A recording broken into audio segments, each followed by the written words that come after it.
projector, so let's turn that off so I'm not backed by blue. Okay, I'm actually going to talk to a coding group with no code on the screen, so hopefully this goes all right. How many of you know what Cordova is? I've heard of it. Okay, that's better than I thought. A little more than half. Those of you who didn't raise your hands, how many of you heard of PhoneGap?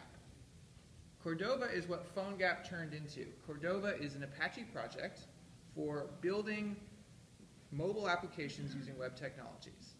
And it differs from things like Titanium, which are JavaScript, but actually building using their core APIs, directly accessing native stuff. So what Cordova allows you to do is run a web application built in HTML and JavaScript, packaged up in a native app on any one of, I believe they have like 7 mobile OSs. The two we usually care about are iOS and Android, but they also cover Windows Phone, Symbian, BlackBerry, whatever else you might bizarrely need to cover. And the way that they do this is that they provide a plugin system that lets you package up native code with a JavaScript interface. As of Cordova 3, which is now one version old, Cordova 4 just came out, everything they do is packaged as a plugin. So if you want to access device functionality, say that you have your phone and you want to be able to access the Bluetooth, you install a Bluetooth plugin, which consists of some native code managing Bluetooth and a JavaScript interface to that, and suddenly your little packaged web app can access the Bluetooth on your phone. There are plugins out there available for almost all of the native device capabilities that you might want to do. So why isn't this huge already? I think the big reason is that it has only recently started to become really interesting because one big thing happened. We all started developing spots. What you get in Cordova on your phone is just an HTML page and whatever JavaScript is there. You don't have a server. So taking your old web architecture and putting it in there was really hard. You had to build a new native app. You have some things that you give up in terms of performance, and you had to do a lot of additional work. But all that packaged app is it's a spot. So if you're building an app with Ember that's already set up to talk to an API, if you're building an app that's Angular that's already set up to talk to an API, you basically just can take that app, package it down, and dump it into Cordova, and you now have a mobile application. If you're already doing responsive design, and you should be, you don't even have to change the styles. It's ready to go. Now there are a few caveats that I'm going to bring up for you. One, big one, is Cordova does not deal nicely with cookies. So if you're using an old session-based authentication, you're going to have to do some work to get that to happen.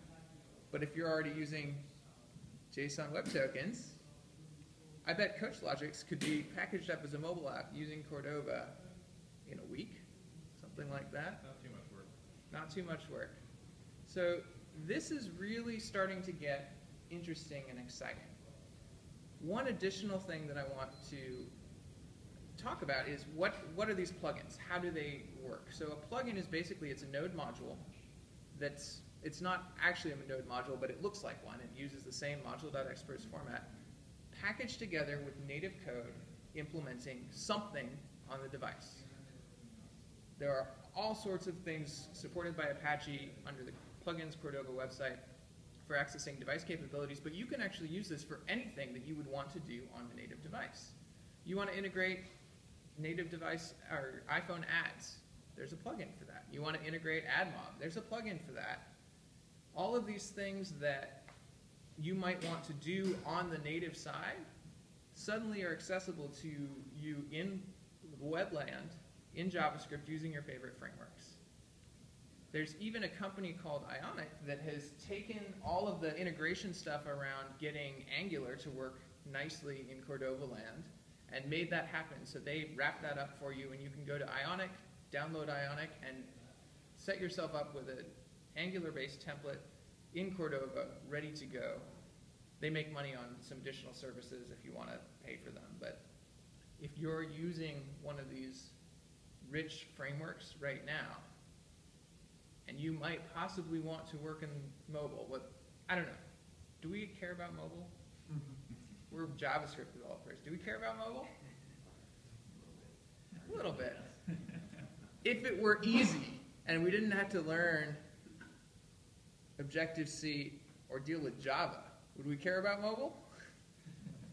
It suddenly becomes a lot more interesting. So if you haven't looked at Cordova since it was PhoneGap, and you're now dealing with some sort of SPA, take another look at it, jump on in and see what you can do, because it's come a long way. Questions?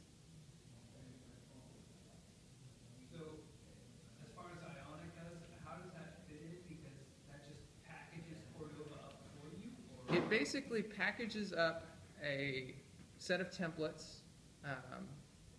I believe there were some slight weird things about how Angular interacted. I don't know. But it wraps up that whole thing. Because right now, Cordova just says, great, put a web page in there and we'll do something with it. But it leaves up to you understanding how the pieces of your framework need to get imported there. And since it's not a server and it's loading over the file protocol rather than HTTP, there's some little oddities there.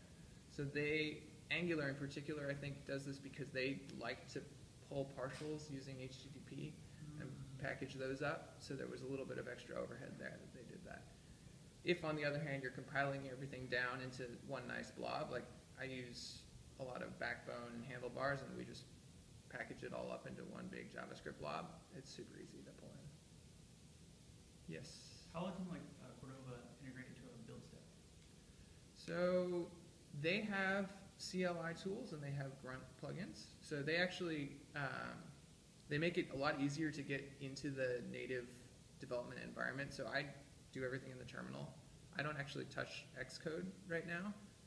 I plop everything into these Cordova directories and do Cordova build and Cordova emulate, and it'll open up an iOS emulator or an Android emulator for me. But they also have that available as just node modules that you can import and put into whatever your JavaScript build process is.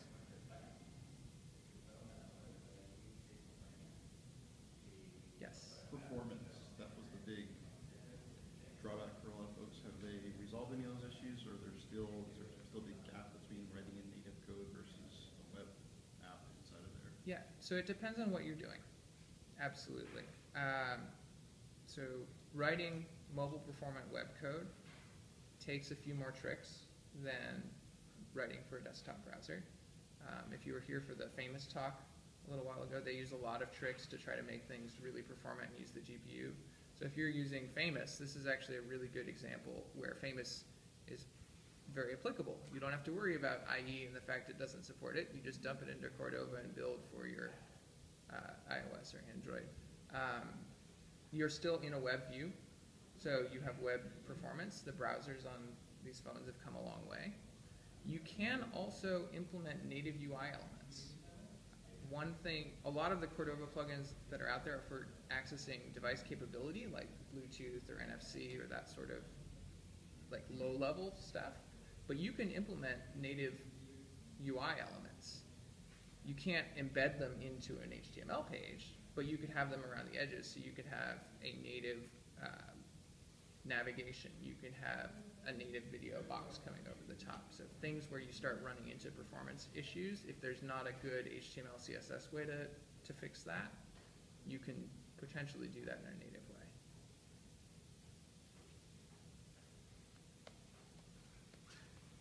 If your web app is working performantly on phones, like if you've done a responsive design and it feels performant there, it's going to feel performant in Cordova. Anything else? All right, that's it for me.